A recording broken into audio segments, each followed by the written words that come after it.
Košutnjak Park, outside the Serbian capital, Belgrade. In May 1914, a Bosnian student, Gavrilo Princip, came here with a Browning pistol for some target practice.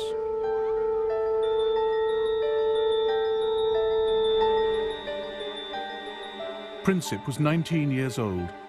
According to his instructor, he was not a very good shot. Other students were much more confident. Whenever Princip missed the target, people standing around would laugh at him. That would drive him to tears.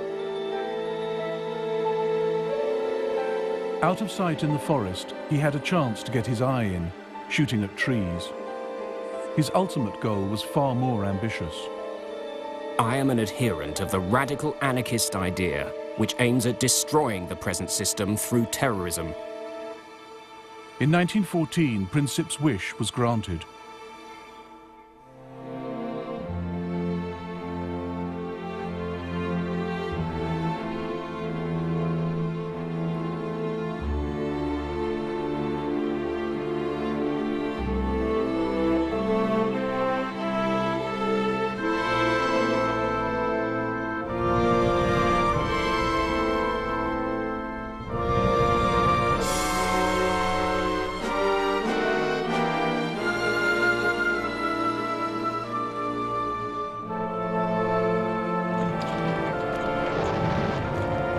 The First World War began almost by accident. It ended just as strangely. In between, it was more destructive than any war had ever been. More British, French and Italian soldiers died in the First World War than died in the Second.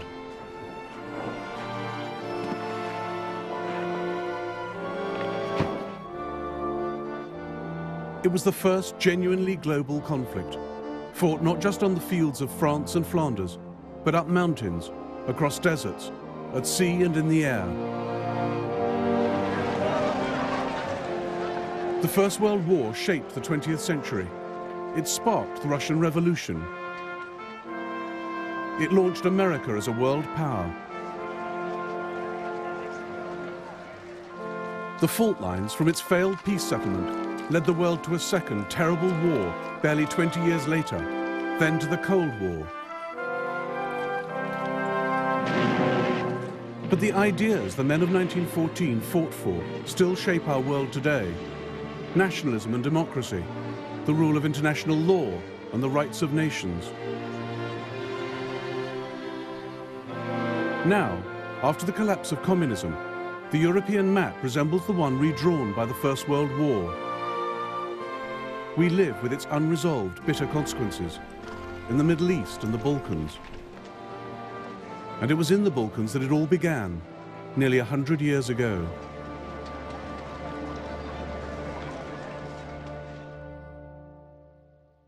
At the start of the 20th century, as at its close, the Balkans were the most unstable part of Europe. Here, three great empires fought for power and influence: the Austro-Hungarian, the Russian, and the Ottoman.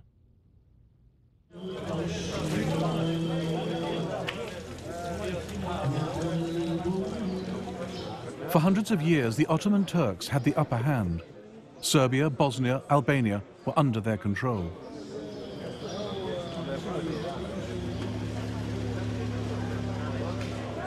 They built over 80 mosques in Serbian Belgrade, but by the 1900s, only this one was left.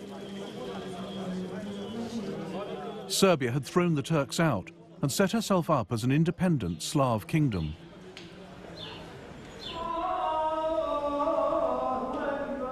But right on Serbia's border was an even greater challenge to Slav nationalism: the Austro-Hungarian Empire. The old Turks of the south have gone, but new enemies come from the north, more fearsome and dangerous than the old. They want to take our freedom and our language from us and crush us.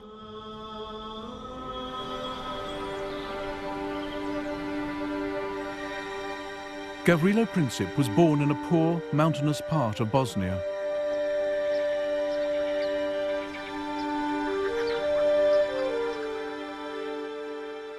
His house was destroyed in the Balkan Wars of the 1990s.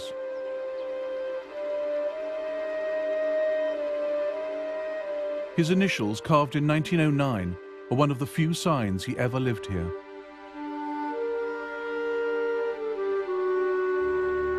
The year before, control of Bosnia had been wrested from the Turks by the Austro-Hungarians, the enemy Princip wanted to destroy.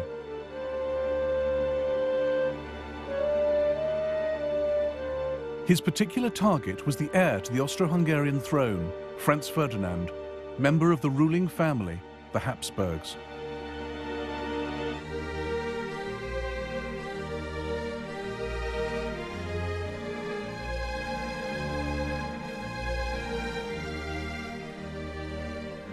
That extraordinary empire, known as the Austrian-Hungarian dual monarchy, is less an empire, or a kingdom, or a state, than the personal property of the Habsburgs, whose hereditary talent for the acquisition of land is recorded on the map of Europe today.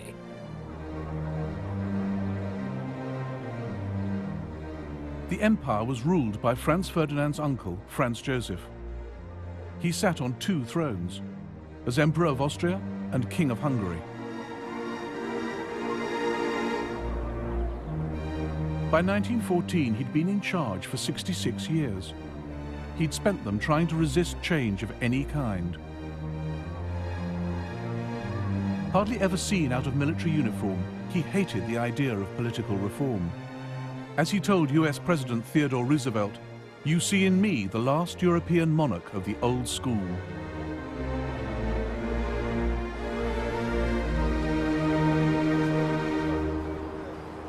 Austria-Hungary was a key part of European security, a multinational empire keeping the peace on the borders of the West. The capital, Vienna, was one of the great cosmopolitan centers of Europe. This was the empire that produced Freud and Mahler, Schiller, Kafka and Strauss.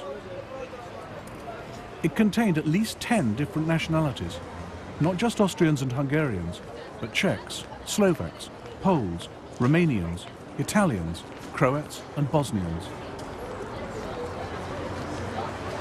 A guide was prepared by the British Foreign Office to help work out who was who.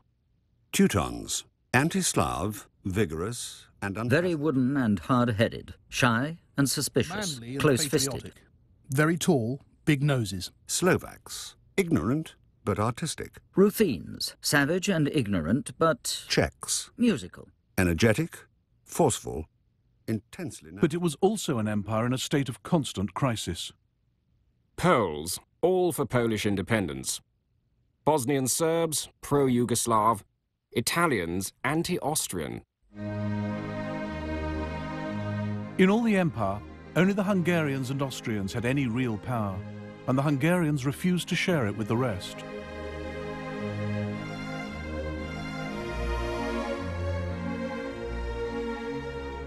For countries like Serbia, Austria-Hungary was the prison of nations, a repressive, undemocratic state that ground small peoples under its heel.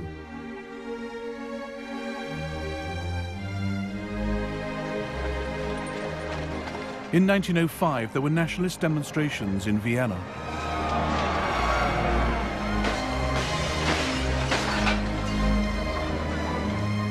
In 1912, there was rioting in Budapest. By 1914, there'd been ethnic unrest in nearly every part of the Austro-Hungarian Empire. Local parliaments were suspended, troops brought in to restore order.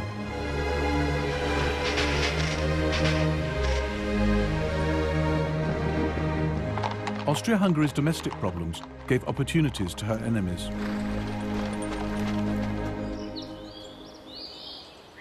Serbia wanted the breakup of the empire. She welcomed national unrest, particularly in Croatia and Bosnia. Backed by Slav Russia, Serbia saw herself as the only independent hope for Slavs living under foreign rule in the Balkans. She wanted to unite them into a single South Slav state, Yugoslavia.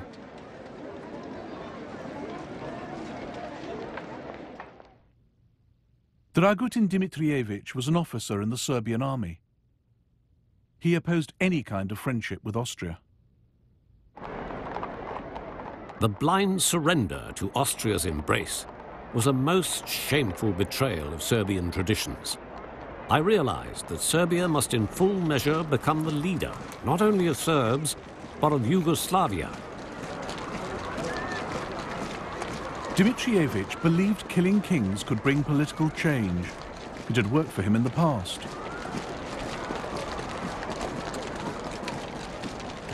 In 1903, he led a palace revolution, killing the old king of Serbia, who was too close to Austria for the army's liking, and installing a new one. The crowds expressed enormous joy. They stuck flowers and leaves in their caps. Windows were decorated with banners, flowers, garlands. Belgrade was celebrating. The rest of the world was horrified at Serbia's bloody coup. Serbia was treated like a rogue state, a nest of revolutionaries, one foreign minister complained. Only 2 countries sent ambassadors to King Peter's coronation: Russia, Serbia's greatest ally, and Austria, her greatest enemy.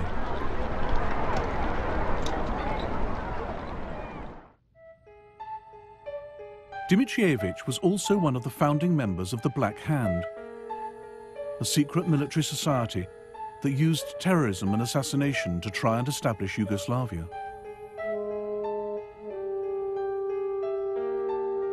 He is said to have sent men to murder Austro-Hungarian military leaders and cabinet ministers. He allegedly tried to kill Emperor Franz Joseph. One saw him nowhere, yet one knew that he was doing everything.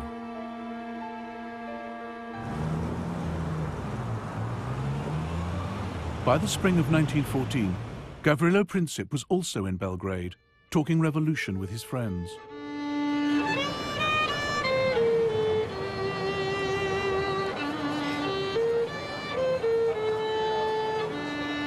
Then the young Bosnians heard that Archduke Franz Ferdinand would visit Sarajevo in June. Here was their chance to match deeds to words. Luckily for them, their plans reached the ears of Dimitrievich and the Black Hand.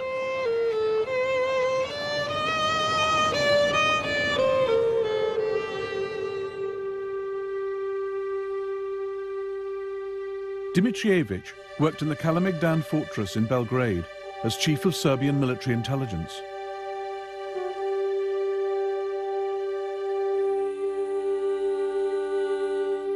In the spring of 1914, Major Voja Tankasic, also in the Black Hand, walked into his office with a question. I've got some Bosnian youths pestering me. These kids want to pull off some great deed at any cost. They've heard that Franz Ferdinand is coming to Bosnia and have begged me to let them go there. What do you say? I've told them they cannot go, but they give me no peace. Franz Ferdinand was going to Bosnia to observe the Austro-Hungarian army's maneuvers in the hills outside Sarajevo.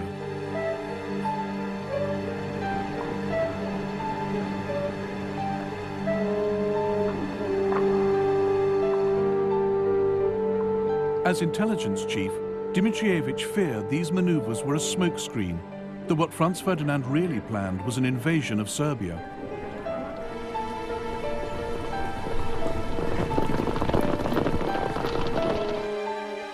As leader of the Black Hand, he believed anything that destabilized Austria-Hungary was good for his beloved Serbia.